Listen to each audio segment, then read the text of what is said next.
WHO இன்னைக்கு ரொம்ப முக்கியமான ஒரு அனௌன்ஸ்மெண்ட்டை வெளியிட்டிருக்காங்க. மங்கி பாக்ஸுங்கிற இந்த குரங்கு அம்மை உலகம் முழுக்க ஒரு வார்னிங் சைனை தந்திருக்காங்க. என்ன வார்னிங் சைன் பார்த்தீங்கன்னா, லாஸ்ட் இயர் மட்டும் ஆப்பிரிக்காவில் 14,000 பேருக்கு பரவுன இந்த வைரஸ் கிட்டத்தட்ட 524 பேரை பழி வாங்கிருச்சு. இதோட பர்சன்டேஜ் பார்த்தீங்கன்னா டெத் ரேஷியோ 3.75 இருக்கிறனால இதை ஒரு ஹை அலர்ட்டாக எடுத்திருக்காங்க WHO.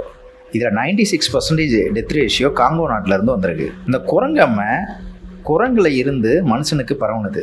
இது என்னதான் பழைய வைரஸாக இருந்தாலும் இப்போ பரவுன விகிதம் பார்த்தீங்கன்னா அதிகமாக இருக்குங்கிறனால இந்த அலர்ட்டை WHO கொடுத்துருக்காங்க.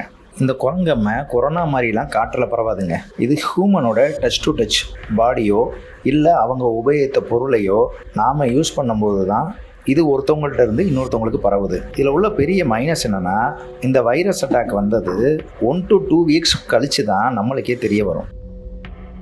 இதோட அறிகுறியாக உடல் சோர்வாக காணப்படும், குளிரும், நல்ல காய்ச்சல் அடிக்கும், தலைவலியும் இருக்கும், உடல் வலியும் இருக்கும், அதே சமயத்தில் காஃபும் இருக்கும். கடைசியாக ஆங்காங்கே சில வீக்கங்களும் உடம்புல உண்டாகும். ஸோ எச்சரிக்கையாக இருங்க. இந்த சிம்டம்ஸ் வந்தால் உடனே டாக்டர் அணுகுங்க. நன்றி.